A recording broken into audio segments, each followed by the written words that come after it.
My Play Select viewers, welcome to another episode of Play Select. My name is Gold Mountain, and in this episode, we got a lot of interesting topics, toys, rumors, and I don't know. The guy who said, I don't know. I don't know. I don't know.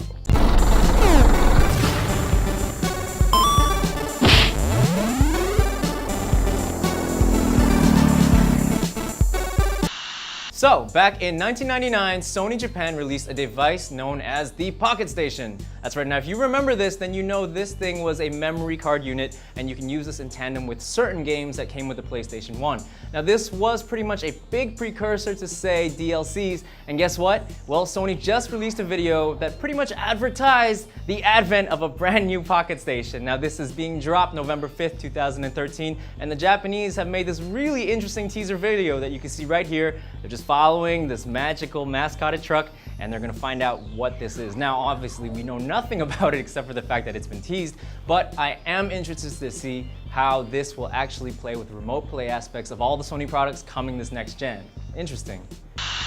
Alright, so as you guys know, if you've been watching this show, the director and I really love Gears of War. Now that being said, I really can't take this story seriously because, okay, well, Phil Spencer recently was just asked in an interview about what he thought about the future of Gears of War, and to be honest, I read it, and the only thing I got from this whole piece was this. When asked about the future about Gears of War, he replies, maybe take it more gritty? I don't know. I don't even know what that means. Maybe he was just running out of elevator, someone asked him. I mean, it seems like he's been asked this question so many times that this is canned response number 653. I don't know. Or maybe he didn't even play the game before because Gears of War is already super gritty, I guess. But if you're gonna take it more gritty, I don't know. Maybe Horde mode, I don't know. But hey, whatever, Microsoft. Horde mode in the dark. Horde mode in the dark? Oh, now I know. We don't really talk much about toys on the show, but this toy is related to Dragon's Crown, and I always need an excuse to talk about Dragon's Crown. This is the game that keeps on giving. And that being said, Tiki, the drunk fairy that you see all the time when you walk into the pub, well, now she has a 1-to-1 scale figure. It looks sick just from the prototype. Obviously, it's not colored yet, but to have her just around, I mean, she's absolutely lovable. She doesn't tell you to go listen. She's not annoying. All she does is just get in the corner and drink herself to death. Amazing. Best companion ever. The unfortunate thing is this toy can't hold a bottle or anything of that sort, but you creative types can probably mod it around to make something like that happen. And speaking of Dragon's Crown, the most recent update in Japan now allows for crossplay between the Vita and the PlayStation 3. Now this is a sick feature only because of the fact that as Dragon Crown goes on along its timeline, you're probably gonna find less people to play with you. But this way you'll be able to monopolize all the people who are playing both platforms. Now Atlas has confirmed that this patch will be coming out to the States sometime soon, but they have confirmed it, so I can't wait to play. Ha! Now some of you guys out there, I know you've been itching for this news. Guess what? Stop scratching. Sega 3D Classics is finally coming to the 3DS localized. That's right, it's coming to the West because in 2012, Sega was dropping a bunch of these sick games for the Nintendo 3DS, just completely enhanced with a 3D pop. Well, you know what? You can finally play that now. So this is what's gonna happen. Starting on November 28th, the first game that's coming out is 3D Space Harrier and 3D Super Hang-On. Now Hang-On's gonna look sick in 3D, and so is Space Harrier. It just makes a lot of sense.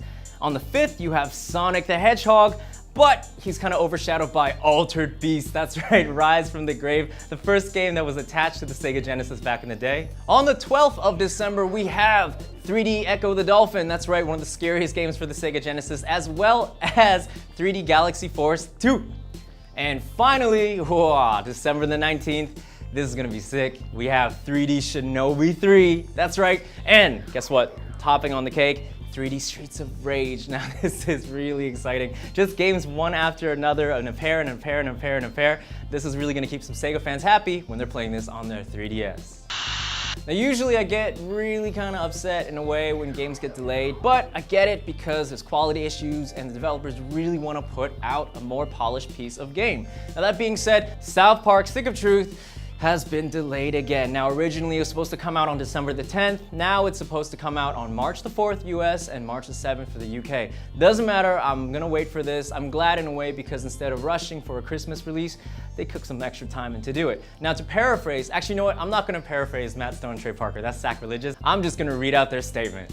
We wanted the game to feel like you're actually in an episode of South Park. Getting the game up to the crappy standards of the show has been a real challenge, and we're excited to say it's taken way longer than we thought we would.